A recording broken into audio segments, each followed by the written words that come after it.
Okay. The corporatocracy is this group of individuals, men mostly, few women, who run our biggest corporations. And they really act as the emperor of this empire. They control our media, either through direct ownership or advertising. They control most of our politicians because they finance their campaigns, either through their corporations or through personal contributions that come out of the corporations. And they're not elected. They don't serve a limited term. They don't report to anybody. They really very, very much are running things. And they work under the premise that they should maximize profits regardless of the environmental and social costs. Would you mention that governments and corporations and how the private enterprise is essentially, right. And actually in coupled with that, could you mention how the government essentially is invisible when it comes to the actions of the corporatocracy? Right. They put the front group of the unregulated private corporations. Yeah, at the very... One second, so maybe make one small adjustment. Okay, go ahead. At the very top of the corporatocracy, you really can't tell whether a person's working for a private corporation or the government because they're always moving back and forth. So, you've got a guy who one moment is the president of a big construction company like Halliburton, and the next moment he's vice president of the United States, or the president who is in the oil business. And this is true whether you've got Democrats or Republicans in the office. You have the moving back and forth through the revolving door. So you really can't distinguish. And in a way, our government is invisible a lot of the time, and its policies are carried out by our corporations on one level or another. And then again, the policies of the government are basically forged by the corporatocracy and then presented to the government. They become government policy. So it's an incredibly cozy relationship and a very dangerous relationship. I think that's part of what, as we move forward and we move out of this empire and we look for solutions, how do we create a better world for our children and grandchildren? One of the most important things is to break that bond there and to make people responsible more to just creating a decent world, creating an environmentally sustainable, socially just and peaceful world. It's interesting because the big corporations depend so much on the banking system, the whole financial system, the whole Wall Street system, and the banks. On the other hand, the banks depend on the corporations to make their money. So with the money that they have, they've got to invest it someplace, so they've got to invest it primarily in corporations. And so there's this symbiotic relationship between them that exists. You couldn't have the huge corporate structures that we have without the banking structure that we have, and you couldn't have the banking structure that we have without the corporate structure that we have. And once again, it's that corporatocracy. And you've got the people moving back and forth between these things, working with each other. So the big corporations almost always have financial people on their boards, and the big financial institutions almost always have corporate people on their boards. And there's this interweaving and intermeshing at the very, very top. And then all of them, at one point or another, probably work for the government or with the government. And the government people come into the banking system or the corporate system when they retire from government. And then maybe they go back again at some point in time.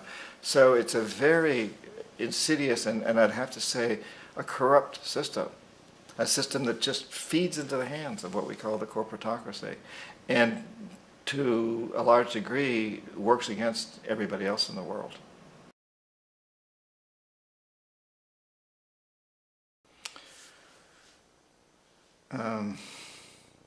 Well, we economic hitmen really have been the ones responsible for creating this first truly global empire, and we work many different ways. But perhaps the most common is that we will identify a country that has resources our corporations covet, like oil, and then arrange a huge loan to that country from the World Bank or one of its sister organizations. But the money never actually goes to the country. Instead, it goes to our big corporations to build infrastructure projects in that country, power plants, industrial parks, ports, things that benefit a few rich people in that country, in addition to our corporations, but really don't help the majority of the people at all, who are too poor to use much electricity, or the ports, or don't have the skills to get jobs in industrial parks. However, those people, the whole country is left holding a huge debt. It's such a big debt they can't repay it, and that's part of the plan, that they can't repay it. And so at some point, we economic hitmen go back to them and say, listen, you owe us a lot of money, can't pay your debts, so sell your oil real cheap to our oil companies. Allow us to build a military base in your country, or send troops in support of ours to someplace in the world like Iraq, or vote with us on the next UN vote. And in that way, we've really created an empire, but we've done it very, very subtly. It's clandestine. So all the empires of the past were built on the military, and everybody knew they were building them. So the British knew they were building them, the French, the Germans, the Romans, the Greeks, and they were proud of it. And they always had some excuse, like spreading civilization, spreading some religion, something like that. But they knew they were doing it. We don't. The majority of the people in the United States have no idea that we're living off the benefits of a clandestine empire. That today there's as much slavery in the world, more slavery in the world than ever before. That our shirts, our shoes, everything we own is made under the guise of this empire, and that there's a tremendous amount of people around the planet suffering as a result of this. We are less than 5% of the world's population living in the United States. We're consuming more than 25% of the world's resources. That's a tragedy. We got that one. So Arbenz, what happened with Arbenz? When Arbenz became president of Guatemala, the country was very much under the thumbs of United Fruit Company, the big international corporations. And Arbenz ran on this ticket that says, you know, we want to get the land back to the people. And once he took power, he was implementing policies that would do exactly that, give land rights back to the people. United Fruit didn't like that very much. And so they hired a public relations firm, launched a huge campaign in the United States to convince the United States people, the citizens of the United States, and the press of the United States, and the Congress of the United States, that Arbenz was a Soviet puppet, and that if we allowed him to stay in power, the Soviets would have a foothold in this hemisphere. And that at that point in time was a huge fear on everybody's mind. We all, the Red Terror, the Communist terror. And so, to make a long story short, out of this public relations campaign came a commitment on the part of the CIA and the military to take this man out. And in fact, we did. We sent in planes, we sent in soldiers, we sent in jackals, we sent everything in to take him out, and did take him out. And as soon as he was removed from office, the new guy that took over after him basically reinstated everything to the big international corporations, including United Fruit. So, move on to Roldos. What happened? Ecuador, for many, many years, had been ruled by pro-U.S. dictators, often relatively brutal. They often claimed to be democratic, but they weren't. They were dictators. And then it was decided that they were going to have a truly democratic election. Jaime Roldos ran for office. He was a young, dynamic lawyer, and his main goal, he said, as president, would be to help Ecuador use its resources, particularly its oil, to pull its poor people up by their own bootstraps, to make sure that Ecuador's resources were used to help the people. And he won, overwhelming, by more votes than anybody had ever won anything in Ecuador. And again, first democratically elected president after many years of essentially dictators. And he began to implement these policies to, in fact, do that, to make sure that the oil companies were taxed, or if not, to be nationalized, to make sure that the profits from oil went to help the people. Well, we didn't like that in the United States. I was sent down as one of several economic hitmen, and in that particular job I wasn't the primary one. I was sent in from Panama to help some of the other ones to change Roldos, to corrupt him, to bring him around, to let him know, okay, you can get very rich, you and your family, if you play our game, but if you continue to try to keep these policies you've promised, you're going to go. He wouldn't listen. He knew that his life was in severe danger. I've become good friends with his daughter in recent years. She's now in her 40s and a member of the Congress in Quito, in Ecuador. And she said her dad was very aware that he was taking huge risks, but he took them anyway, and he was assassinated. And the means of assassination was? His airplane, officially his airplane crashed. He and his wife were on board, and several other men and women, and the defense minister and his wife. And the pilot of that plane, according to Marta Roldos, Jaime's daughter, was a very good family friend, wouldn't have done anything foolish. She says that the official reports, which claim that the weather was very bad and they hit a high mountain, are erroneous. The weather wasn't that bad where they were by the standards of Ecuador. It was raining. It rains a lot in the coastal plain, and they weren't even in the high mountains. They were coming up in the coastal area, according to Marta. Also, what we do know is that as soon as the plane crashed, the whole area was cordoned off.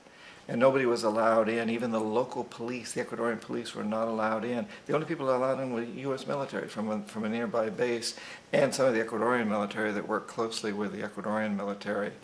When an investigation was launched, two of the key witnesses died in car accidents before they had a chance to testify. A lot of very, very strange things that went on around the assassination of Jaime Roldos. I, like most people who've really looked at this case, have absolutely no doubt that it was an assassination. And of course, in my position as an economic hitman, I was always expecting something to happen to Jaime, whether it be a coup or assassination, I wasn't sure, but that he would be taken down because he was not being corrupted. He would not allow himself to be corrupted the way we wanted to corrupt him. Right. So airplane crashes are a great way to assassinate people because the evidence is destroyed, and it's virtually impossible to prove foul play. So let's move on to Allende, is that the pronunciation? Mm-hmm. Yeah. Well, Allende again, president of Chile, and Allende went up against a very powerful U.S. corporation, ITT, International Telephone and Telegraph Company, and a guy named Harold Janine, who was a very powerful figure at the time. And Janine decided that Allende had to go, brought in the CIA. The CIA went in and took him out. Now, Allende was relatively easier to justify than some of the others because he was an avowed socialist, if you want to call it that, but he was doing really good things for his people. However, ITT was totally opposed to him and the policies that he was implementing there. It's an interesting case, too, because if we look today at ITT, we don't find much. There still exists, but it's a very small company, the shadow of what it used to be. And yet at one time it had been one of the most powerful companies in the world, a company that was able to bring down the presidency of Allende in Chile. And I think that again sends a tremendously strong message to us that these corporations are vulnerable and that we do have clout, we the people, because ITT is gone. Many other big corporations that move around during most of my lifetime are gone now too. You look at the airline industry. Look at Pan American, which was a very, very powerful company at one time, owned Intercontinental Hotels and many other businesses. Gone today. There's so much of that out there, of companies that have disappeared, and the people who run these companies are very, very aware of that. That gives us a lot of leverage. We, the people, can exercise power of these companies and force them to do a better job.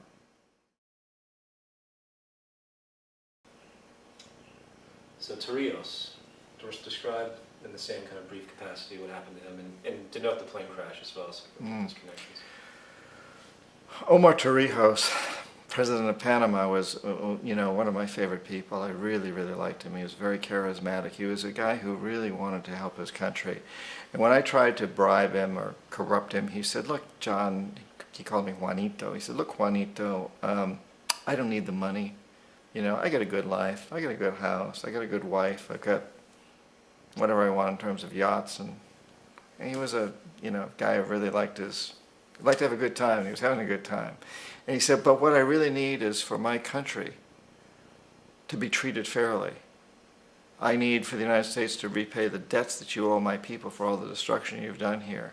I need to be in a position where I can help other Latin American countries win their independence and be free of this terrible presence from the north that you people are exploiting us so badly. I need to have the Panama Canal back in the hands of the Panamanian people. That's what I want. And so, leave me alone. Don't try to bribe me." It was 1981, and in May, Jaime Roldos was assassinated. And Omar was very aware of this. Afterwards, I heard from family members. And Marta Roldos, the daughter of Jaime Roldos, married Omar Torrijos' nephew. And the nephew told Marta, and I've heard this from a number of sources, that after that plane crash of Roldos's, Torrijos got his family together and he said, I'm probably next, but it's okay because I've done what I came here to do. I've renegotiated the canal.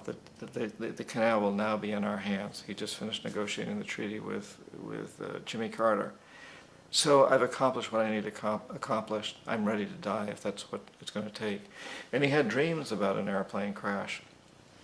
In June of that same year, just a couple of months later, he also went down in an airplane crash, which there's no question was executed by CIA-sponsored jackals. There was a pass-off of a radio, I think? Yeah, there's a tremendous amount of evidence that one of the security guards, one of Torrijos' security guards, handed him at the last moment as he was getting on the plane a tape recorder, a small tape recorder that contained a bomb.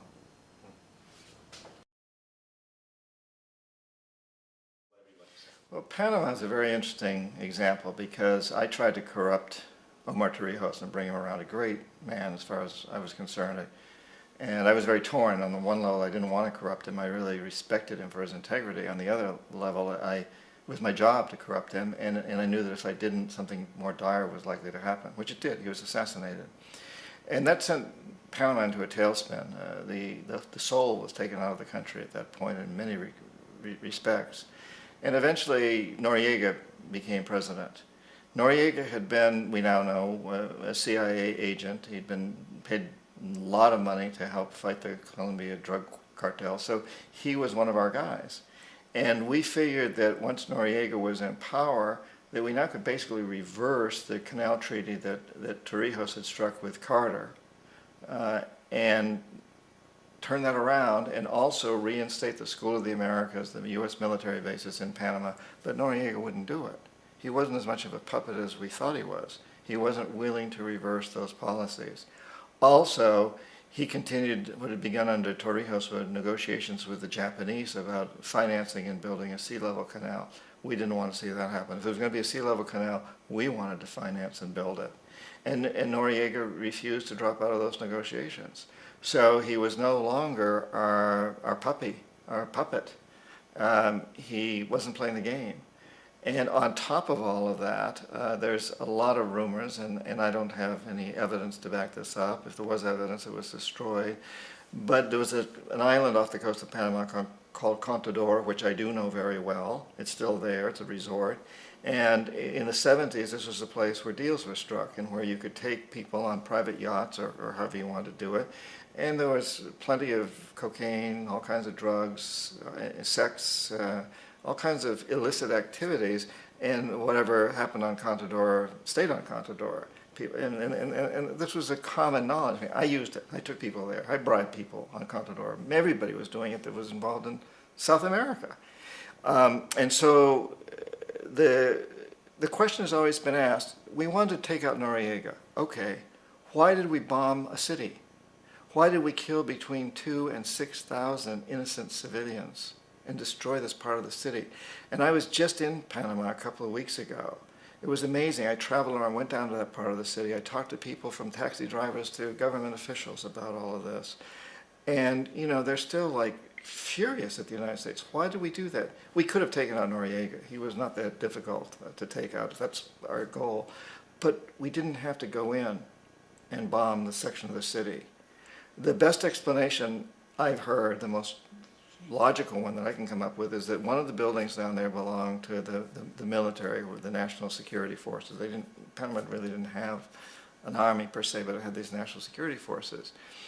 And this building was totally demolished. There's a lot of eyewitnesses who say once it was demolished, a special unit of the U.S. military went in and made sure that everything was demolished. People saw this. I've talked to people. And the rumor was that within that building, there were a lot of photographs of things that went on in Contadora. That Noriega, unlike Torrijos, had put cameras up. Torrijos was very adamant nothing would ever leave, and he didn't have any cameras, I'm pretty sure, but that Noriega did. And he had photographs, and including very compromising photographs of the president, the first President Bush's son, the current President Bush, before he was president, that they had some very compromising photographs of him and a lot of high-up politicians and businessmen. Now again, I have no evidence of this. If those photographs existed, they were destroyed because they would have been kept in that building. And it is It's the only explanation I've ever heard that makes sense to me as to why we went in and destroyed that particular part of the city, which was very vulnerable. A lot of old buildings around that we knew once we sent in some fire bombs, the whole place had to go. And there were a tremendous number of very poor, innocent people living there. Between 2,000 and 6,000 died, depending on whose records. The United States admits something like 2,000. Panama say 6,000. Why would we have done that? That certainly is an explanation.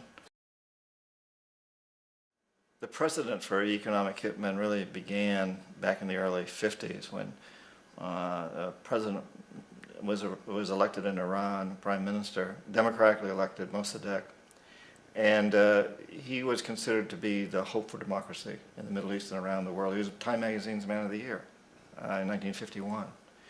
But one of the things that he'd run on and began to implement was the idea that foreign oil companies needed to pay the Iranian people a lot more for the oil that they were taking out of Iran. The Iranian people should benefit from their own oil. Strange policy. And so once he took office, he began to implement this, including even threats and nationalizing foreign oil companies, particularly British Oil Company, which today is BP. We didn't like that, of course. But we were afraid to do what we normally were doing at that time, which was to send in the military, as we'd done in other parts of the world, because Iran was right on the border with Russia. Russia was now the primary enemy of ours, and Russia had nuclear weapons. And we very much feared a nuclear war. So we determined early on that we shouldn't take the normal position and send in the military into Iran. Instead, we sent in one CIA agent, Kermit Roosevelt, Teddy Roosevelt's relative. And Kermit went in with a few $1 million and was very, very effective and efficient. And in a short amount of time, spending a few $1 million, he managed to get Mossadegh overthrown and brought in the Shah of Iran to replace him. So he overthrew this democratically elected president, replaced him with a dictator who always was favorable to oil, and it was extremely effective. So back here in the United States, in Washington, people looked around and said, wow, that was easy and cheap and not messy. And so this established a whole new way of manipulating countries, of creating empire. The only problem with Roosevelt was that he was a card-carrying CIA agent, and had he been caught, the ramifications could have been pretty serious. So very quickly at that point, the decision was made to use private consultants to channel the money through the World Bank or the IMF or one of the other such agencies, to bring in people like me who worked for private companies, so that if we got caught, there would be no governmental ramifications connected with this. And it is interesting to me how this system has continued pretty much the same way for years and years and years, except the economic hitmen have got better and better and better, so we've and more subtle. But then we come up with, very recently, what happened in Venezuela. In 1998, Hugo Chavez gets elected president, following a long line of presidents who had been very corrupt and basically destroyed the economy of the country, put the largest middle class in Latin America had suddenly become impoverished because they put the country into such debt and people into debt. And Chavez was elected amidst all that. Now, Chavez was not a radical opposed to the United States at that point in time. But after 9/11, Chavez went on the record of saying, I hope that the people of the United States will see what's going on here and understand that there's a lot of anger and resentment in the world. And that was resented in Washington, that he would say that. And so a campaign was launched to make him look like a villain. And then in 2002, a coup was staged, which there's no question in my mind, and most other people's minds, that the CIA was behind that coup. But Chavez was very smart, and he had people hidden in the palace and so on, and plus he had the people in the streets, took to the streets, and the huge numbers of poor people in Venezuela took to the streets and demanded his return. And so he came back into power. And yeah, the way that coup was fomented was very reflective of what Kermit Roosevelt had done in Iran, of paying people to go out into the streets, to riot, to protest, to say this Chavez is very unpopular. And if you can get a few thousand people to do that, television and can make it look like it's the whole country. and things start to mushroom. So it was very reminiscent of that, except in the case of Chavez, he was smart enough, and the people were so strongly behind him and so expecting this to happen that they overcame it, which was a phenomenal moment in the history of Latin America. Because regardless of what one thinks of Chavez, and I personally have my problems with his rhetoric and his behavior sometimes, but the fact that he has stood up to the United States, and he's done it primarily demanding that Venezuelan oil be used to help the Venezuelan people. That has always been his philosophy. And his success at actually making that happen has its ups and downs, but that's always been the philosophy. And also to use some of that money to help other poor people throughout the continent.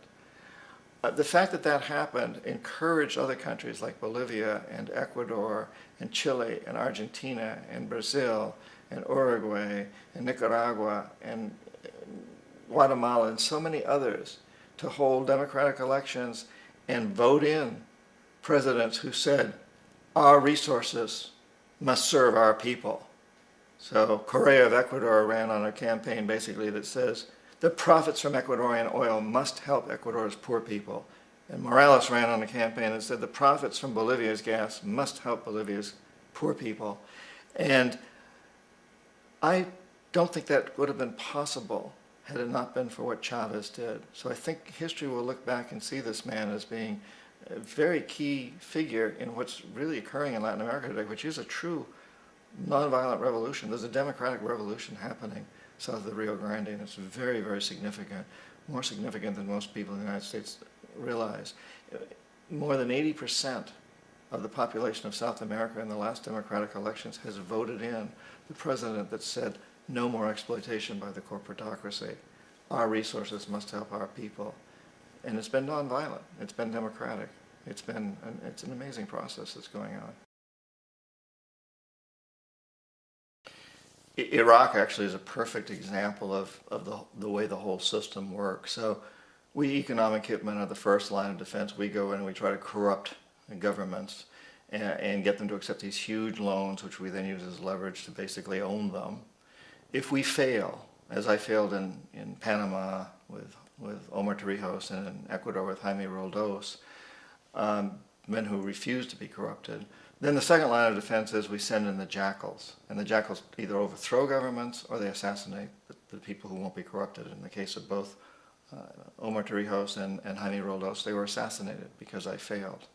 And once that happens and a new government comes in, and boy, it's going to toe the line because the new president knows what will happen if he doesn't.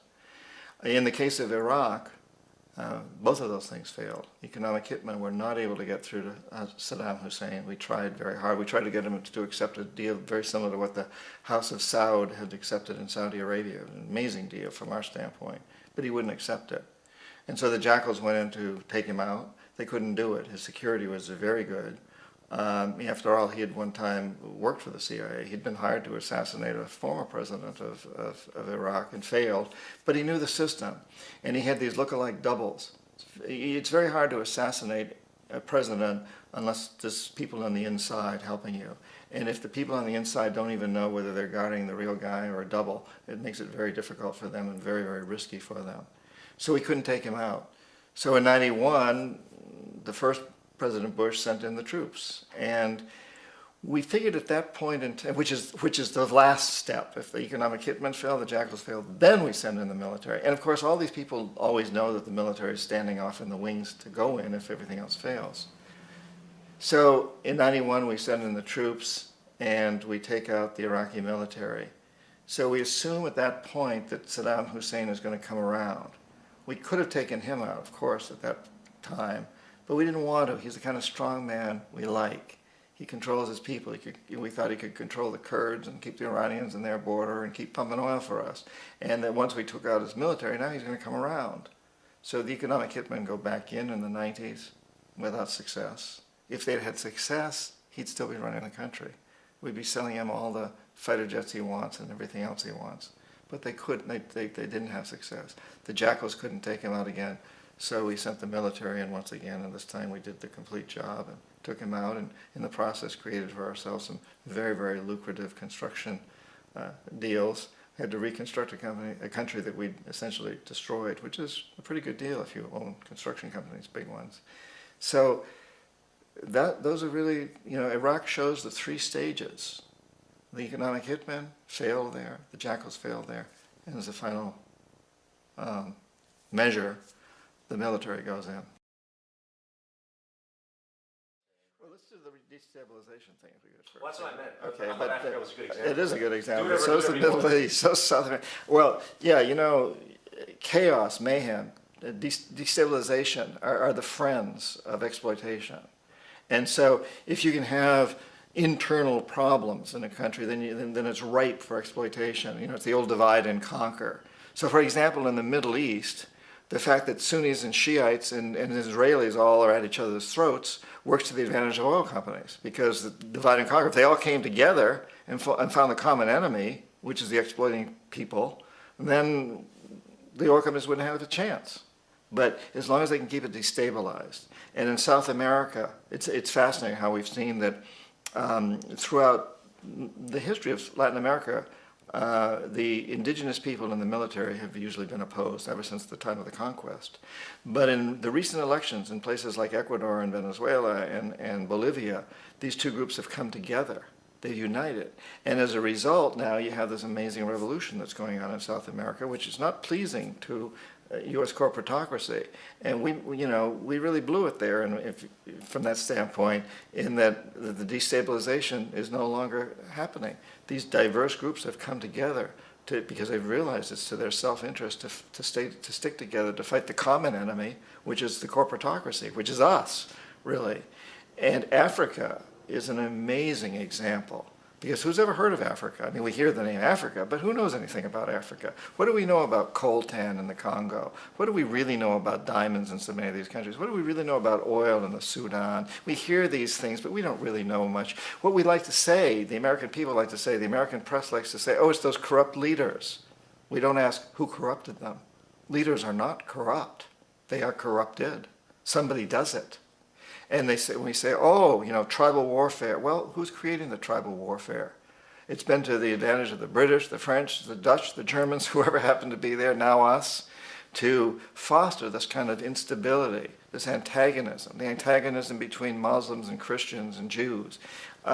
This goes on. And Africa I think Africa is truly the canary in the cave, in the mine.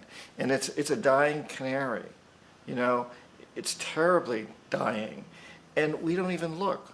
We don't know. And another problem with Africa is that the people in our own country whose heritage is African, the African Americans, for the most part, don't even know where they were from. They don't know what language their ancestors spoke. So it's hard for them to really relate. Unlike Latin America, for example, we can't really do something in Venezuela or Colombia or Bolivia without people in this country taking note, because a lot of those people are from there.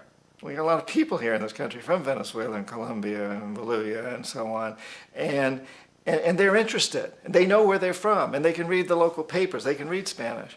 But in Africa, our African heritage people don't even know where they're from, and they don't read those papers. And so there's been this huge mask that's been thrown over Africa. I mean, it truly is a dark continent from the point of view of we don't let light in. The media doesn't understand what's going on. It doesn't want to. And the corporatocracy surely don't want us to understand. I mean, the corporations do everything they can to foment turmoil, mayhem, instability, chaos there, and to keep the information from reaching the American public, from even reaching the press, because that serves their interests best. Forget about Chads, forget about stolen, well, don't forget about them, but put them aside for a moment and just deal with the bigger issue, which is the American public really doesn't know what we're voting for. And we're seeing in the presidential campaigns, that there's an ignorance, or there's an avoidance of what's really going on. We don't really talk about the causes behind the immigration problem. We talk about the band-aids to cure it. Should we build a wall? Should we make stricter laws? Should we invite these people to become citizens. But the real issue is the fact that we've destroyed the economies in their countries through our free trade agreements that have benefited the big corporations hugely, but have made everybody else suffer. The workers in the United States, the workers in Guatemala and Mexico and throughout Central America and many parts of South America are suffering terribly. Not one of them wants to be here.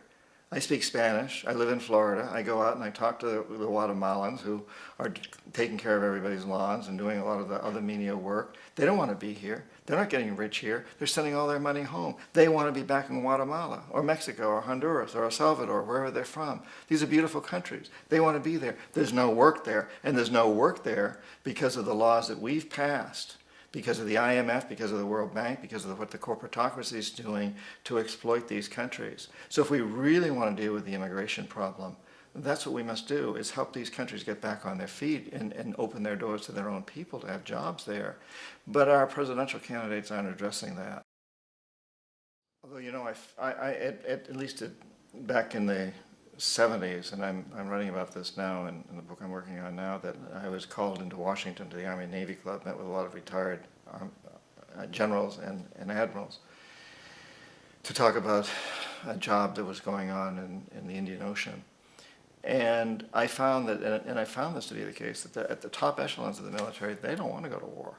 You know, they know that that's just going to create more problems. They know that if you want to create terrorism, you know, send in the army. The lower echelons are uneducated about that, don't understand it, but the highest echelons, I think in general the military doesn't want to go to war. The politicians want to go to war. The corporations want to go to war. Because every corporation many corporations stand to make a tremendous amount of money out of war. So you and I may think that Vietnam was a failure and that Iraq is a failure. But if you own a big industry that has any relationship whatsoever to the war machine, and that includes insurance companies and banks, and includes companies we don't usually think of as being part of the military-industrial complex, if you happen to be the CEO or a major owner of any of those corporations, you think that Vietnam was a huge success, and so is Iraq.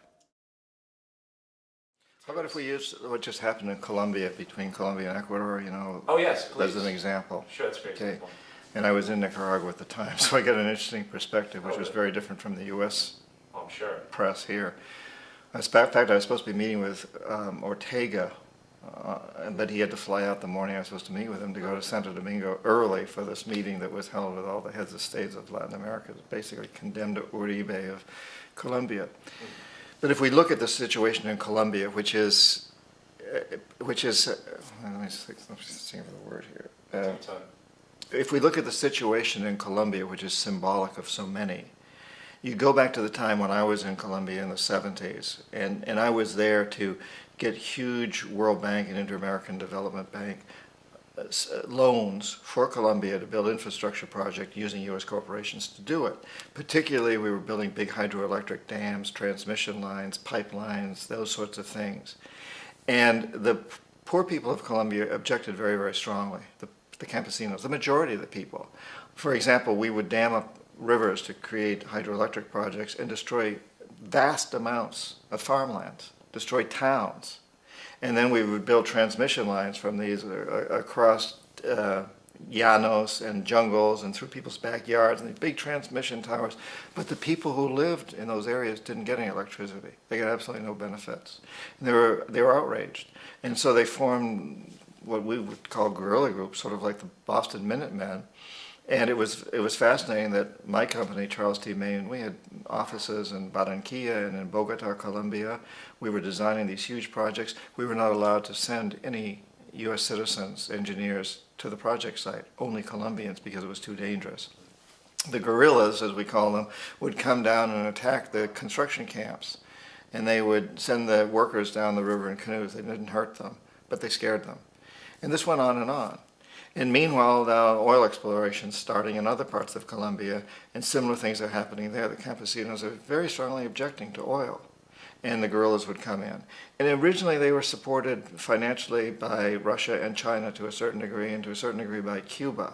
And of course we then painted them as being communists. And most of them didn't care at all about philosophy. They just simply wanted to have their lands. These were desperate people. Their lands were being destroyed. Their families were starving.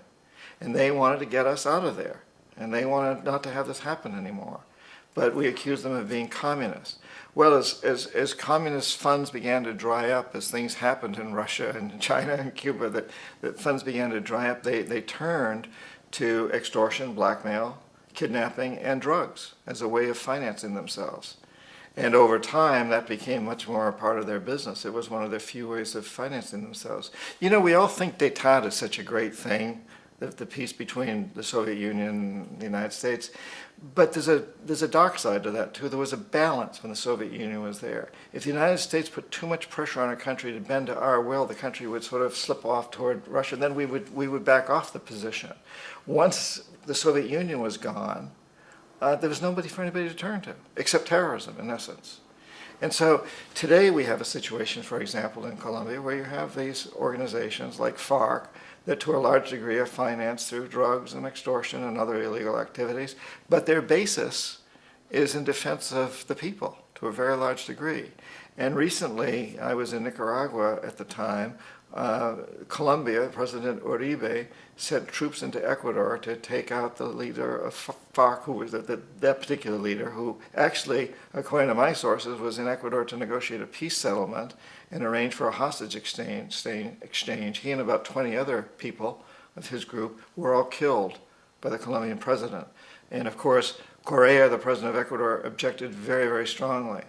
And Hugo Chavez joined in with Correa. And there was a huge conflict about this. And all of the presidents of South America met in Santo Domingo, and they all condemned Uribe.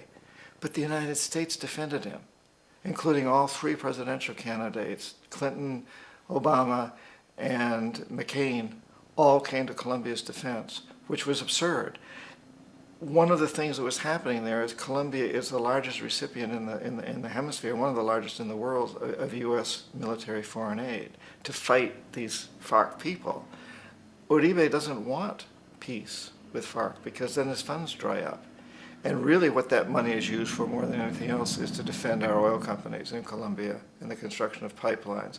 So we use this excuse, whether it's called communism back in the old days, the Red Scare, or whether it's called Al-Qaeda or terrorism or whatever it is, we find these enemies, and in fact we create these enemies. And this gives us a foothold into the country so we can have our military in there and we can use them to defend our oil companies, which in the case of Colombia and Ecuador and throughout so much of Latin America are terribly, terribly exploitative and destroy environments, destroy people. The largest environmental lawsuit in the history of the world today is being brought on behalf of 30,000 Ecuadorian Amazonian people against Texaco, which is now owned by Chevron. So today it's against Chevron, but for activities conducted by Texaco throughout the years of dumping what's estimated to be more than 18 times more than what the Exxon Valdez dumped into the coast of Alaska. In the case of Ecuador, it wasn't an accident. The oil companies did it intentionally. They knew they were doing it to save money out there rather than arranging for a proper disposal. That's unbelievable. It is. It's so blind because they're just killing themselves in the end. Well, they make a hell of a lot of money in the process. Right. And none of these executives expect to be, to hold their job for more than a few years anyway. So right. Make a killing while you're there. Whatever you want to go with that. I know it's kind of an obscure question. So in 1971, the United States was very much in debt as we are today. And foreign companies started, wait, let me set that over again. Okay. So in 1971, the United States was very deeply in debt, as it is today, and we were on the gold standard. And so other countries began to call in the debt in gold.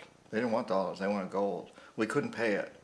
And so Nixon and his buddies took us off the gold standard. And of course the argument at the time was made that there's no economic reason to be on a gold standard, but the truth of the matter is we couldn't pay. We were bankrupt. We couldn't pay in gold. So we simply went off the gold standard and said, here, we'll pay you in dollars, but we don't need to back it up with gold. But that then threatened to undermine the dollar as the world currency because it put it in huge question.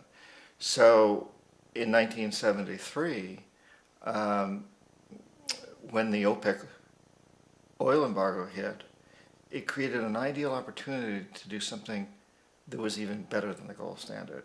And at that point, some of the Treasury people came to me and other economic hitmen and said, listen, you know, we can't allow OPEC to hold us up anymore. We can't allow them to blackmail us. You've got to come up with a scheme so this can't happen again.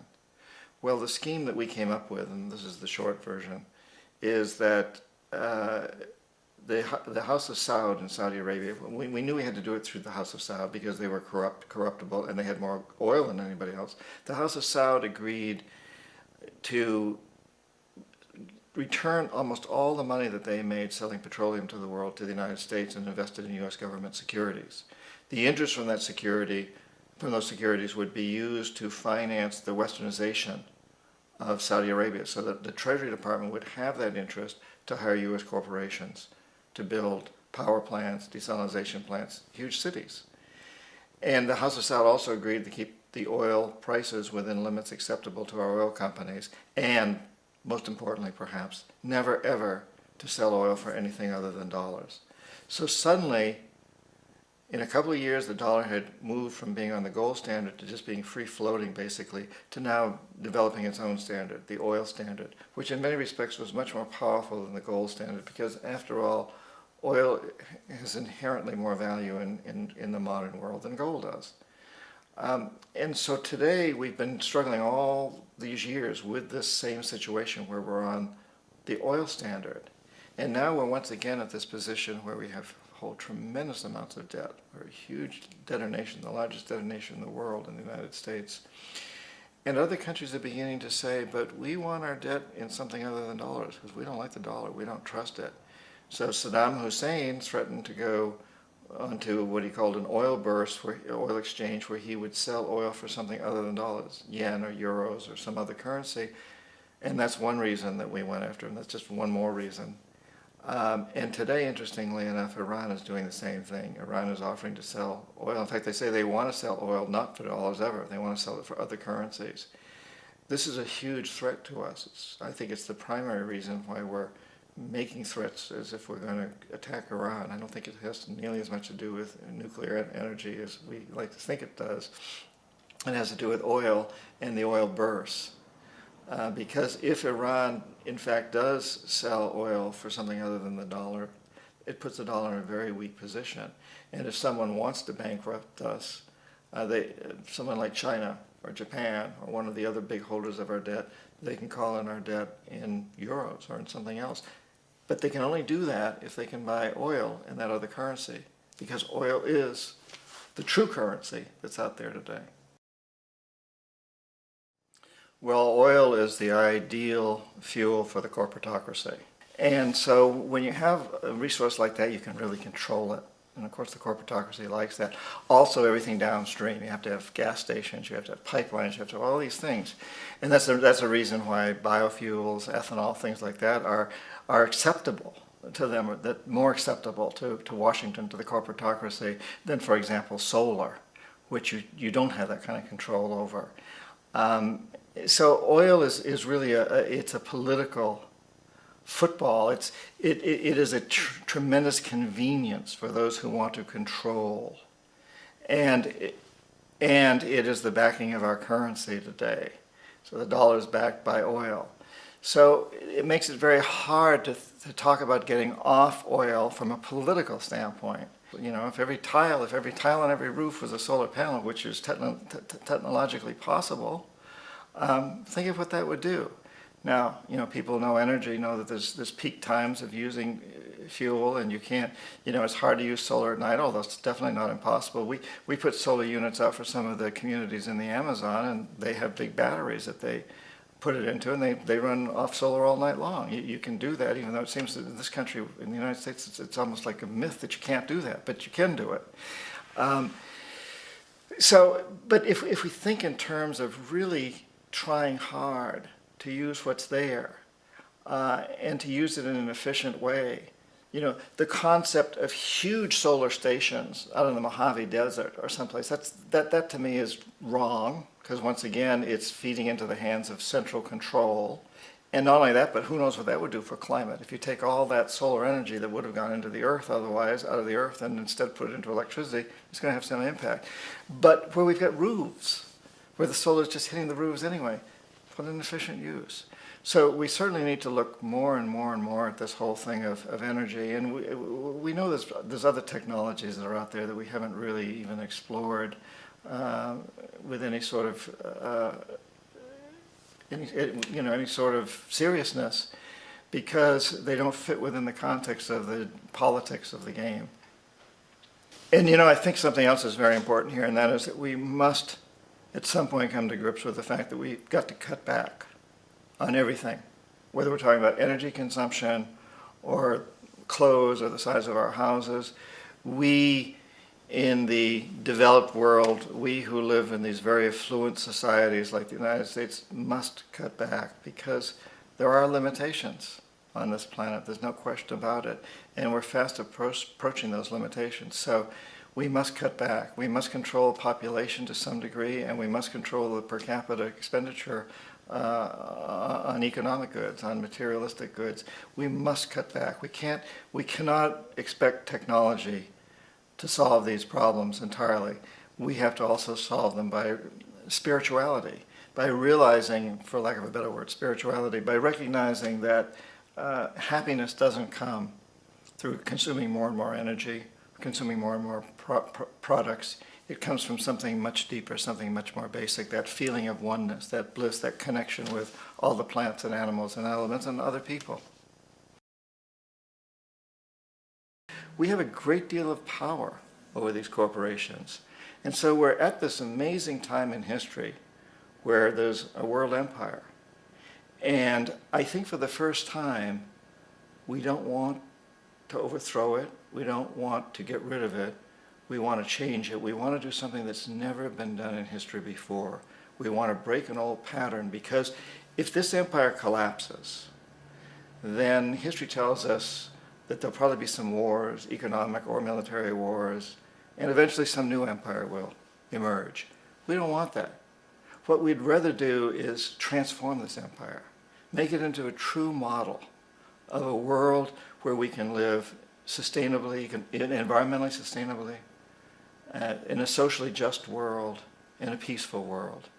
And so I think we have this opportunity now to tell those corporatocracy people, okay, go ahead, maximize profits, but only do so within the context of always heading toward creating an environmentally sustainable, a socially just, and a peaceful world for everyone on the planet. Because we know that our world won't be stable and just and sustainable unless the entire planet is. We live in a very, very small community. That's the other thing that's grown out of this empire, is the world community has shrunk tremendously. When I was an economic hitman in the 70s, several times I spent 3-4 days trying to make a phone call from Jakarta, Indonesia to Boston, Massachusetts. Today you can call any place on the planet instantaneously. You can go to the deepest part of the Amazon and through satellite phones. You can send a whole book by email almost instantaneously from any place on this planet. We are a very, very small world.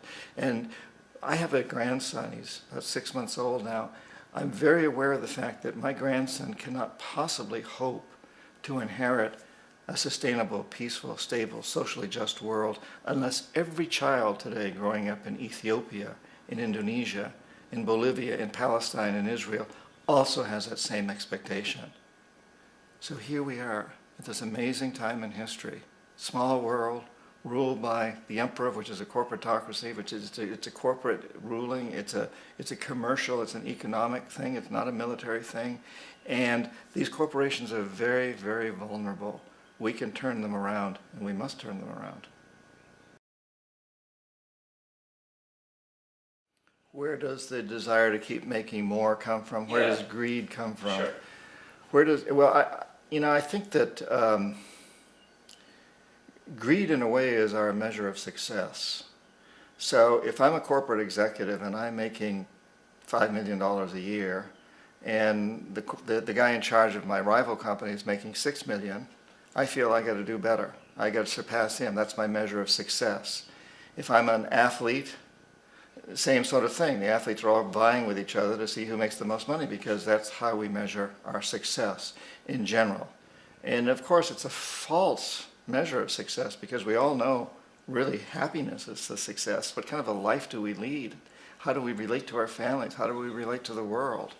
And if in the process of making this extra $1 million as a corporate executive, or a movie star, or an athlete, or whatever, we're also creating a bigger gap between us and the people in Indonesia who are making the shoes that we wear as an athlete or as a corporate executive, or the clothes that we wear as a movie star, then in the long run we're making this a much less stable world, a much more dangerous world for ourselves and our progeny. And so we must turn this thing around and really look at what is it that we value. It really isn't money.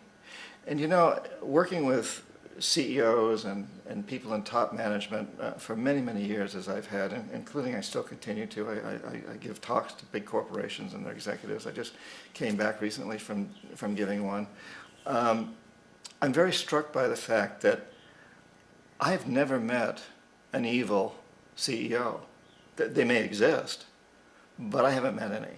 I've never met one that wants to see Florida sink beneath the ocean.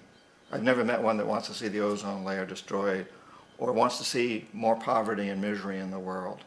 What I need is men and women who have been taught in business schools, who have been taught within their corporate cultures that they must maximize profits regardless of the costs, the social and environmental costs. But they don't really want to do that.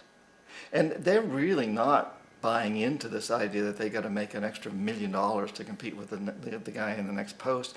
That's really not what they're about, as far as I can see. They do it because that is their measure of success.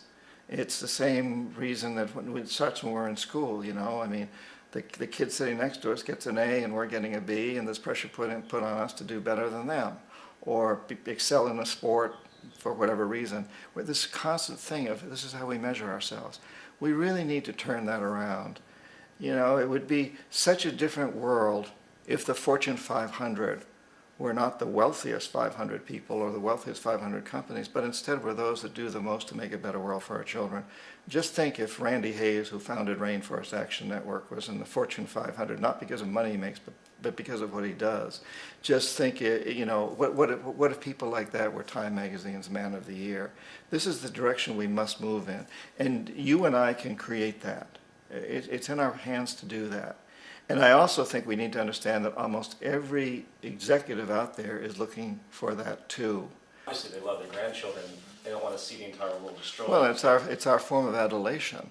So, you know, how do we honor corporate executives? We honor them by making, but you know, they think they're being honored when they get more pay, when they get bigger bonuses, when their stock increases, because that's the system that we're buying into that says that's the measure of success. How much money do you have? How big is your house? How large is your yacht? How many private jets do you have? I mean, we the people make a big point of that. We watch television shows about this. We watch movies about it, and we say, oh, wouldn't it be nice if I had a big yacht like that and a huge mansion and 15 houses like that? Right. So, you know, we put these people in this position. It strikes me as amazing that we have reached a point in time where we even talk about the need to be sustainable. Because throughout history, everybody's always been sustainable. I spend a lot of time with indigenous people in places like the Amazon. They don't do anything that isn't sustainable. You just don't do it. If it isn't sustainable, it's not even possible or conceivable that you would do it. And so now here we are at a time where we've come through several hundred years of history doing non-sustainable things. And we're all sitting around now, big corporations are getting together for conferences on sustainability. Should we become sustainable? Can we become sustainable? Well, the obvious answer is if we don't become sustainable, by definition, we're not here any longer at some point. So we really must take into account the totality. This isn't just a human experience on this planet. This is a total experience. And we know we can't survive without plants and animals. We know we can't survive without the earth. We know we can't survive without the four elements, you know. And so when are we going to really start taking that into account and saying, that's what it is to be successful. Success depends on how well we relate to everything around us, not just other human beings, but all the things around us. that is success. And then we ought to really be honoring the people that take that into account. These ought to be our Fortune 500 people and the people who win all the awards and get on the covers of all the magazines, those who lead us in a direction towards sustainability. And in that same context, we can't take out the socially just aspect of it. You know, again, it goes together. We can't treat other human beings in unjust ways and expect to continue and expect to be sustainable. That doesn't last for very long. Under the old systems, where you had small pockets of population, and sometimes they went to war with each other, and that goes up to the time of World War II. You could still say that's part of the old system. Then perhaps. But today, we're so interlocked. We are all living so closely together that we all have to take care of each other. Just like in a small community, in a tribe or in a small town in New England where you have town meetings, everybody knows that you got to take care of the whole community or you're going to have serious problems. And now we have to see that the whole world is the community. And we must all take care of each other that way. And it's not just a community of human beings. It's a community of plants and animals and elements. And we really need to understand that. That's what's going to bring us joy, too, and pleasure. That's what's missing in our lives right now. We can call it spirituality. We can go back to the roots of religion. We can go wherever we want with this. But the fact of the matter is, joy comes from that bliss of connectedness. In indigenous cultures, you often hear words that we interpret as bliss, as ecstasy. But what do they really mean? They mean the feeling of connection, the feeling of connection with everything. And another way to look at it is to say that's our connection with the divine. That's our God spirit. That's that side of ourselves that really feels it. And you can feel it deep inside you. It's this amazing, wonderful feeling. And you know it when you get it. You don't get it from money. You get it from connection. Each one of us is presented frequently by fate, coincidences, by things that happen in our life that seem random. And they come along all the time. What's really important is how we choose to react to them, what we do with those coincidences. And the decisions we make each time we're confronted by one of these makes all the difference as to where we go from here. For example, I was graduated from college at the time of the Vietnam draft. You could call that a coincidence. I chose to go in the Peace Corps, and that made a huge difference to me. I learned a great deal about other countries.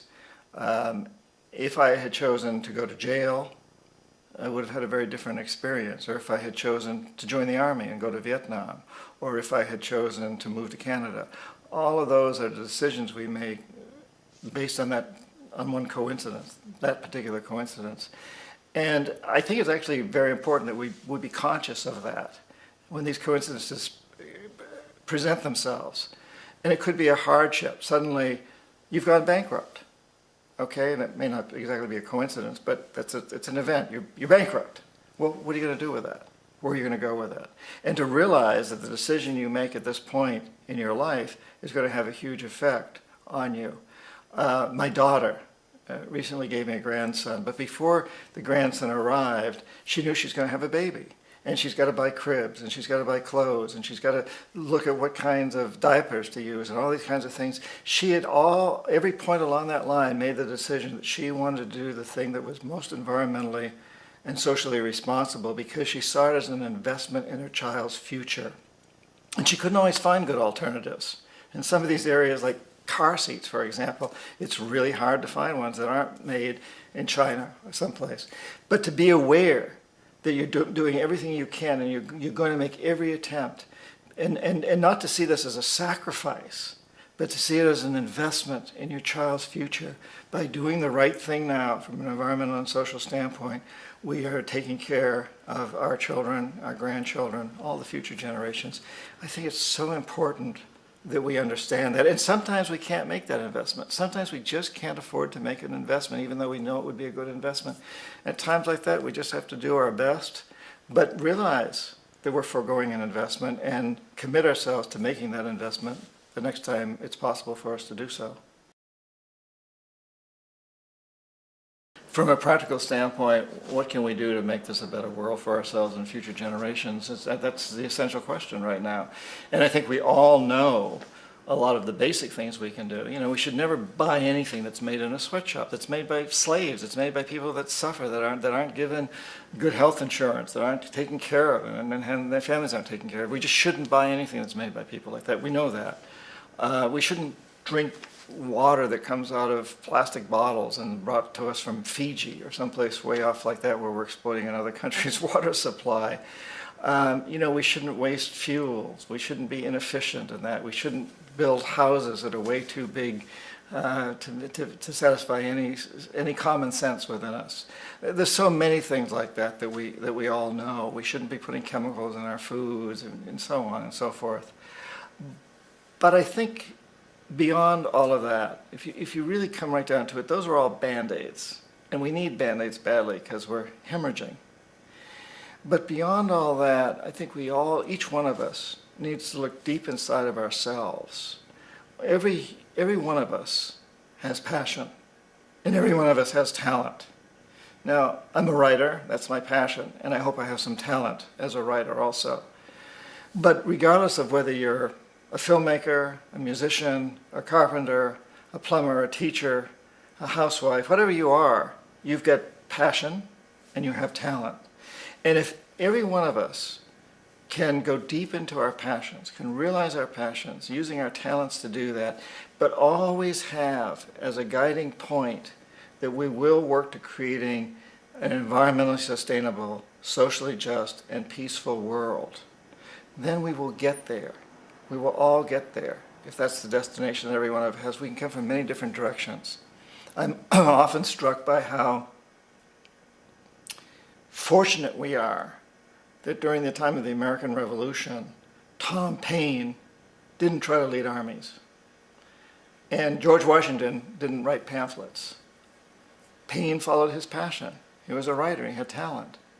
And Washington followed his passions and talents as a leader of men.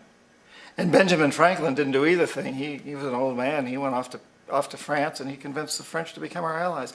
All of that was essential. And it was all aimed at one goal. But they all came from very different directions.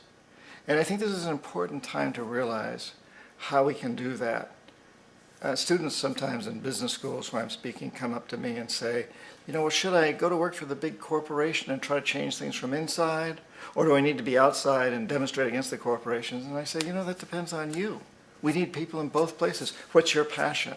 Where can you do it best? If you go to work for a big corporation, will you be corrupted by it, or will you really try to change it, learn from it and change it? And these are questions we need to ask ourselves. But if every one of us really looks inside, we're not going to be successful if we don't follow our passions and use our talents to do it. And we've all got a path that we can go along, and it can be lots and lots and lots of different paths. But let's all aim toward that one goal of creating an environmentally sustainable, socially just, and peaceful world. And when we do that, we'll get there.